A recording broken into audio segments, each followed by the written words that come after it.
is Revolutionizing Recruitment with Kathleen Duffy, the art of attracting, acquiring, and retaining talent.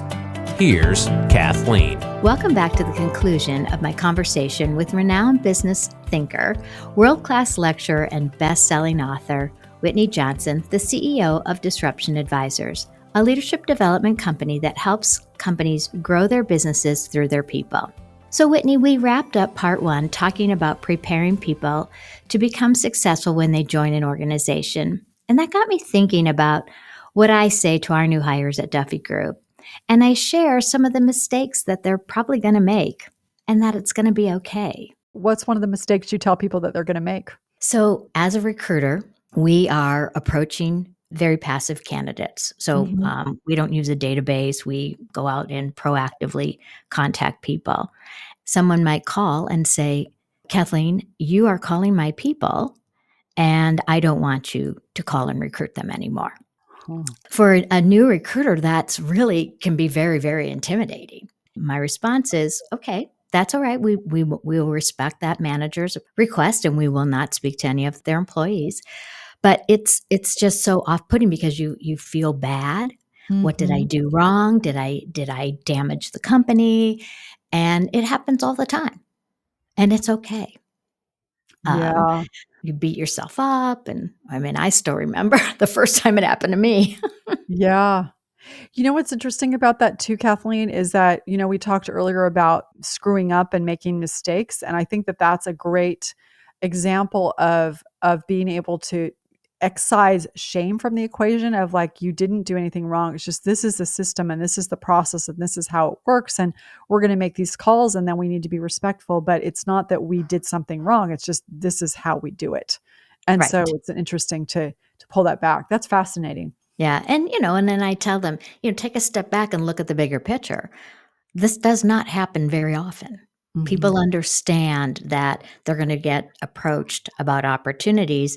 And then we get back to what we're talking about is it is about these smart growth managers who are making sure that their employees are on the development path that they need to be on, which I guess kind of gets to my next question was really around that whole thing.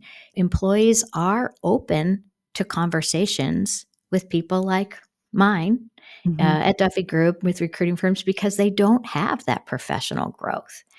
And so, with the organizations that you work with and have been able to interface with, what are some of these smart growth leaders doing to make sure that they are growing their people, which ultimately is going to grow their company? So it's so interesting, Kathleen. What we have found is that one of the greatest predictors of longevity in an organization is growth upside.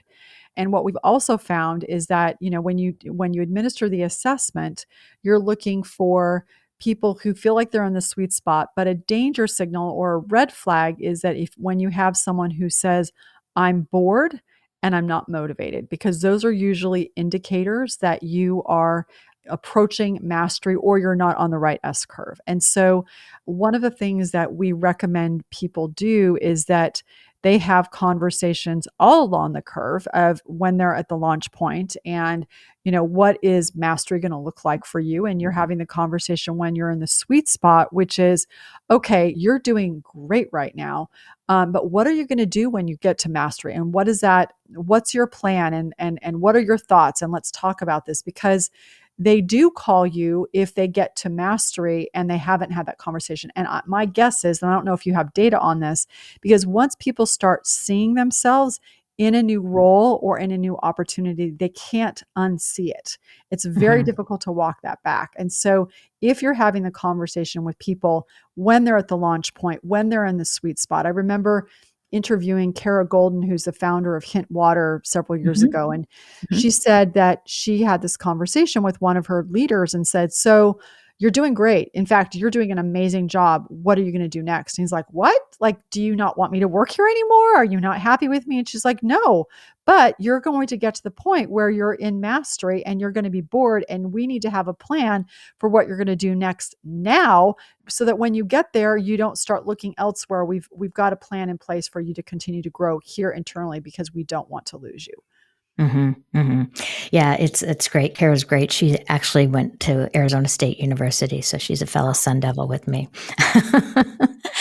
There you go. I want to talk about the piece you wrote last year for the Harvard Business Review titled Notes of Appreciation Can Boost Individual and Team Morale. I love the article, and it got me thinking about that Drew Barrymore scene in the romantic comedy He's Just Not That Into You, where she talks about being rejected by 7 different technologies. Well, now we can look at it a different way, and there are several different ways to show appreciation. And I'm wondering, is there a preferred way to do it?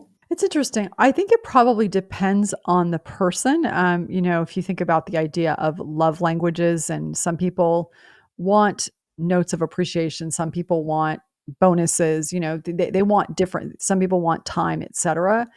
But I think what we have found is that, and texts work, but I think that writing something, I mean, if you can write things by hand, that's even better, but most of us don't.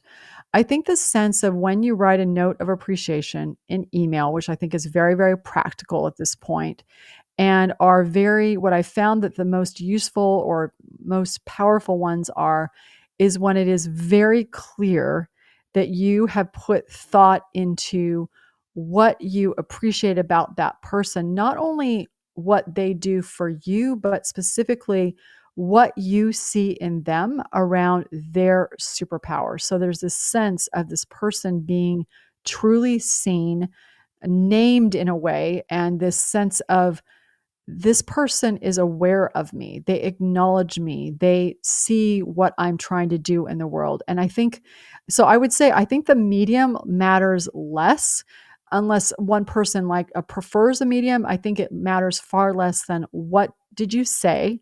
And did you say it in such a way that what you said could not be said to anybody else on the planet, just this person, because of how this person shows up in the world and how you experience this person? So less about the medium, more about being as specific and concrete as possible about what you say and making it about the other person, not about you. I love the superpower thought.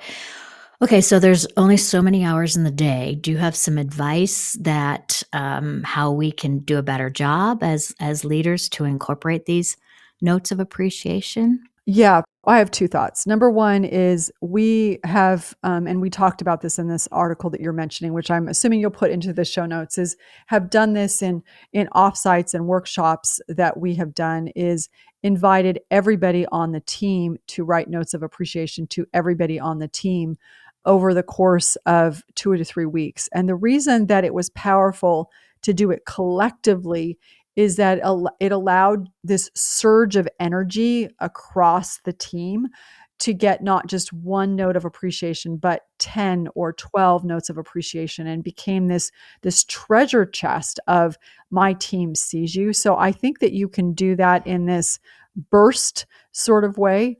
That being said, you're actually, as you're raising this, I'm thinking, oh, I need to maybe put on my list of things to do a few of these.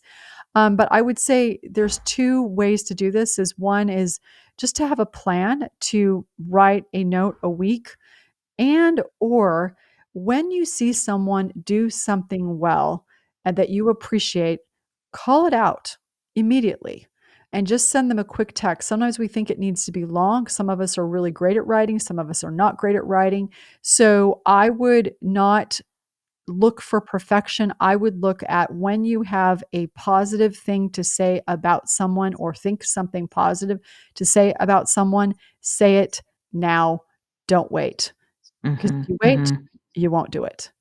Yeah. We do a thing called Feel Good Friday, Mm, and we send this out, and that's where we do more of these shout outs yep. that are like that. But so I think we've got to start on it. But I can see where I personally, as the leader of the company, can be more intentional around that. So I'm going to make make that my goal. Today also happens to be International Women's Day, Yes. and I'm curious, who is a woman or women that have made some of the biggest impacts in your life?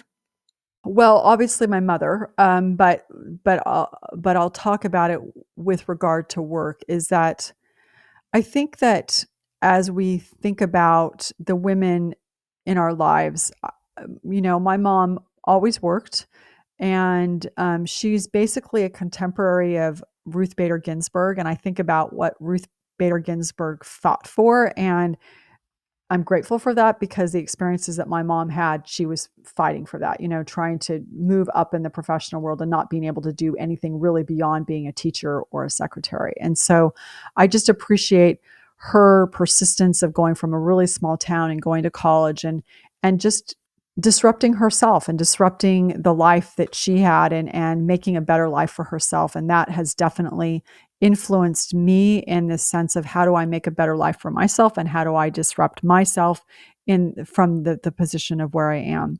So that is one big influence for me. And I would also say not one specific person, but within my circle of friends, and I would say within my faith community specifically, and this is part of where my very first book, Dare Dream Do, came about, is that I had gone on and I'd had this career and I was, having some success, but then I had had children and I was not feeling very successful as a mother and had all of these women around me who had actually made very different decisions where they didn't have careers and they had been focused full time on parenting, lead parenting. And all that I had learned from them on how to be a mother, how to parent, how to care for your children, and this notion of what it's like to be a harbor versus the experience that I was having of being a ship. And so as I think about International Women's Day, I think about my mom, of her being a ship and what I learned from her. But then I think of all these women and friends of mine within my faith community that really taught me about what does it look like to be a mother, to nurture, to be a harbor. Because for me, being a woman is being able to do both, of being a ship and a harbor. And when we put those together, we're more successful ships, we're more successful harbors, and we're able to become a whole person. And so I want to today honor all of those women and friends. And it's not just one person, it's many women for whom I am very grateful. It's true. It does take a village, right? Mhm. I have a mom that's probably very similar to yours, although we call her Mother Teresa, because Oh, my mother was a nurse, uh-huh. and she was very passionate about working with the migrant community here in Arizona, and made sure that they had all the health resources that they needed at that time. So, yeah, moms are great, and all I can do is hope that I'm able to do the same thing for my daughter. Let's Mm. talk about one other thing. What impact do you want to leave for women, especially those women who are early in their careers? Mm. The work that we do, from a business perspective, is if you want to grow your business, you grow your people, and that starts by growing yourself. So that's sort of the business case for what we do. But if I look at the work that we're doing more fundamentally, or the why behind the work that we do, and I feel a bit emotional when I say this, is that I want women, but all people, women and men, but since we're talking about Women's Day today, to have this experience of a sense of self, a sense of who you are, a sense of possibility, a sense that you can grow, a sense that the S curve is about operationalizing the growth mindset, is just a sense of who you are and your possibility. And so if through my work, through my writing, through my speaking, but most importantly through who I am as a person and as a human being, I can create a sense in women who are 20 and 30 that that is possible for them as well, then I will feel this sense that I have lived a good life. Yes. Well, I love where I read that your why is to invest in people and their dreams. Yes. Well, we're fortunate to have you as our guest on our podcast. I've so enjoyed our conversation, and I've enjoyed learning about all the work that you have been doing and how you got to where you are. You've certainly given me a lot to think about as I lead my organization into the next generation of whatever is to be for Duffy Group. Can you tell our listeners what are some of the best ways for them to connect with you? And I think, but most importantly, you've got so many resources out there. Mhm. What is the best way for them to have access to those? Yeah, so I think a good starting point for you, which is free, is to go to my podcast, which is called Disrupt Yourself, not surprisingly, and be able to listen to those conversations there around this idea of personal growth and scaling your own S curves. You can then obviously go to my website, thedisruptionadvisors.com, where we have a weekly newsletter, which will give you an update on the podcast, but also every single week, I write about, it's called D is for disruption, of this personal experience that I've had that's just making meaning of life and universalizing that for you. So those are two things that you can do that will cost you nothing, but will allow you to continue to explore these ideas for your own growth as an individual and also as a team. And then if your curiosity is piqued, we have certification for coaches and business leaders who want to do more work on this. And there's more information around that on the website as well. Yeah, the certification looks very intriguing. So I did take a peek at that as well.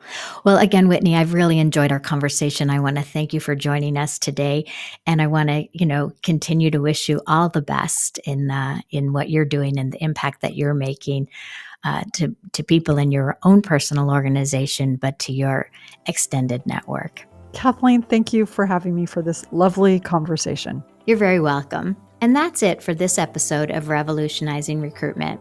I hope you enjoyed the show. And if you did, make sure you take a second to subscribe so you'll automatically get my new shows when they drop. Also, if you have a minute, I'd love if you left me a review so more folks like yourself can discover the show.